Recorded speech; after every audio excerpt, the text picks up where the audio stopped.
What's going on, guys? It's Tony from Lone Wolf Paintball, and today I'm bringing you a quick comparison between the new Virtue Spire IR2 and the Spire 4 Hopper.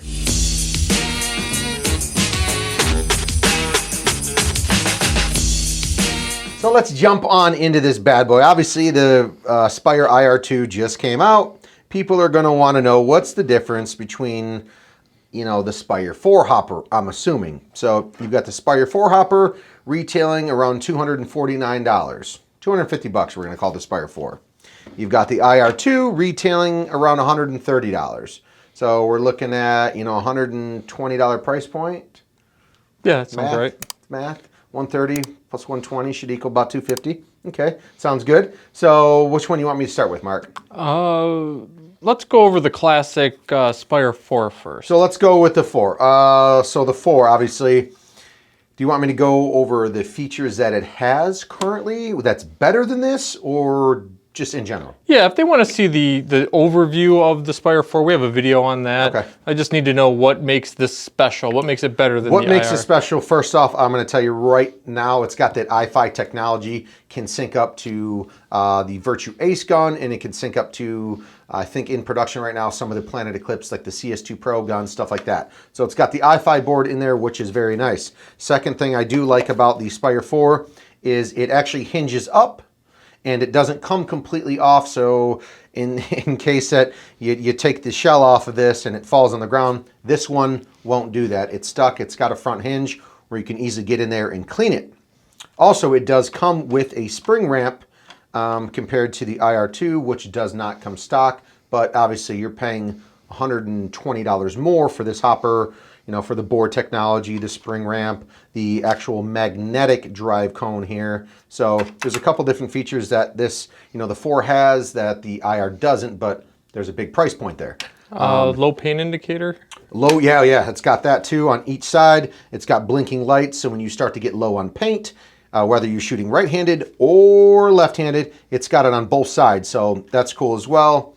They've got, you can buy different color kits. These stripe, like the race along here, you can buy different kits, chromatic ice, blue, the list goes on, but you can more easily upgrade this hopper cosmetically wise than you can with the IR2, but once again, price point, ladies and gentlemen. Both of these are great hoppers, and what's that button on the bottom? That's where you sync it. Nice. It's got a little option, you want to get fancy, pull out your Bluetooth phone, download the apps, do all that good jazz. I only bring it up because some people think that's like the anti-jam button, and it's not. No. Spire actually says their hoppers never jam, so that is not an anti-jam button. Definitely not. Yeah, I was going to say the speed feeds, but those are the same. So let's go on to the IR2. Yeah, so those are some of the upgrades on the 4. Mm-hmm. So what are the similarities real quick between the two? So similarities, like I was just showing you here, I'll pop the lids open on both of those. Similarities, these are going to take the exact same speed feeds, toolless, quick change, push the button on these, and let me just take it off the stand, push the button since it's brand new, and it comes right off. You can slap on the speed feed. Quick with these, same thing with the Spire 4 Hopper. So similarities too, as you guys might notice, we'll get a front shot of these. They look, from the front end, Mark, how's it look on the camera? They're both very slim, dynamic. Yeah, the profile is very similar. Correct. Yep. You can tell once you look at them up close that it is a different mold for sure. So it's not like they just retooled an existing shell. But so this one with the Spire 4, it is an enforced glass nylon, and they've actually kind of use the same durable nylon 2-piece shell on the IR2 as well. So they're obviously taking note of how hard the players are on their gear and putting together a very good quality product. So, all right, let's crack into the IR2. So speed feeds are the same. The way they actually come off from the back side, this one has a tab, and this one should, let me see if I can find it, should have a press button for the hinge. And this one, like I said, has the tab. You can pull it up and it comes out like that in a 2-piece design. Like I said earlier, compared to the actual hinge portion, this one hinges and this one is a 2-piece shell that actually comes completely off. So reverting back to kind of talking about, I don't know if you can see that, Mark, how high you are up at that drive cone. Mm-hmm. That just pulls up in and out magnetic. This one's got the 2 clips. You have to pinch and then pull up and out, which obviously trying to do it on camera, but there's 2 tiny clips here. This one will come out. You can easily get it cleaned with the 9-ball raceway inside of here, but you do have to pinch the 2 tabs there. But it still will come out. You can clean it, and that's not too shabby. Can you tilt both of those towards me while they're open so I can see the raceway comparisons? Yep. Okay, cool. So next what I'm going to do, Mark, is pull out the actual tray and see what we've got going on in here. So this is going to be the IR2 tray operating on 3 AA batteries. It's got 3i technology around there. So I'll set that down for a second. Let's pull out the tray. And the trays, by the way, come out the same way. There's a little lever in here. You pull forward and the tray will come out completely toolless. So let's pull this tray out. Now let's look in here. So difference, I've got the IR2 on this side and I've got the Spire 4 on this side. Okay. So looking pretty similar. There's definitely obviously board upgrades on the Spire 4 compared to the IR, but in general, a lot of it is the same. It's a different eye technology though, right? Correct, I mean, the yeah. IR2 is the Yep. new...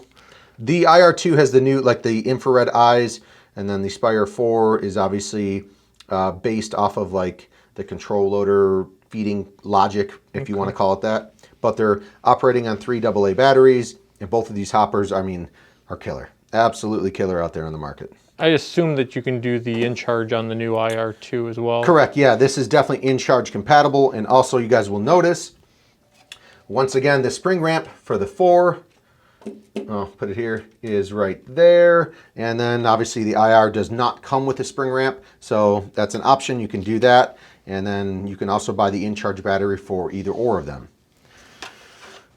So, Mark, do you got any other questions in this quick comparison for me? I mean, the way the trays come out similar, you can access the drive cones pretty easily on both of them. Spring ramp doesn't come stock with the IR2. Obviously, we see the hinge shell versus the 2-piece nylon. So, is there anything you would like? I mean, the only thing I can think of that we didn't mention is that the IR2 should be lighter.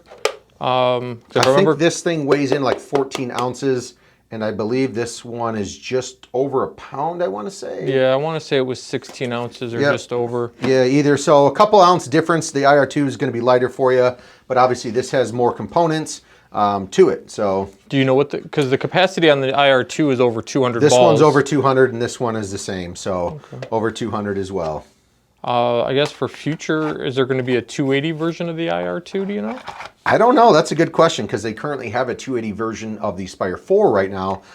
But probably because all they would have to do, since it's now a 2-piece shell, is just make a little bit bigger, taller top shell.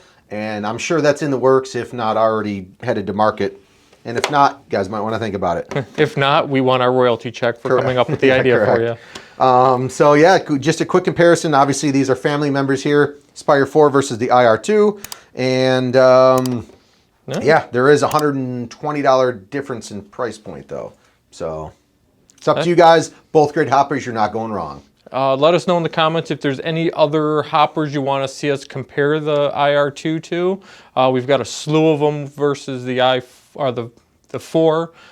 So go check those out in the old videos. Sure. And we have a question from the YouTubes. Okay.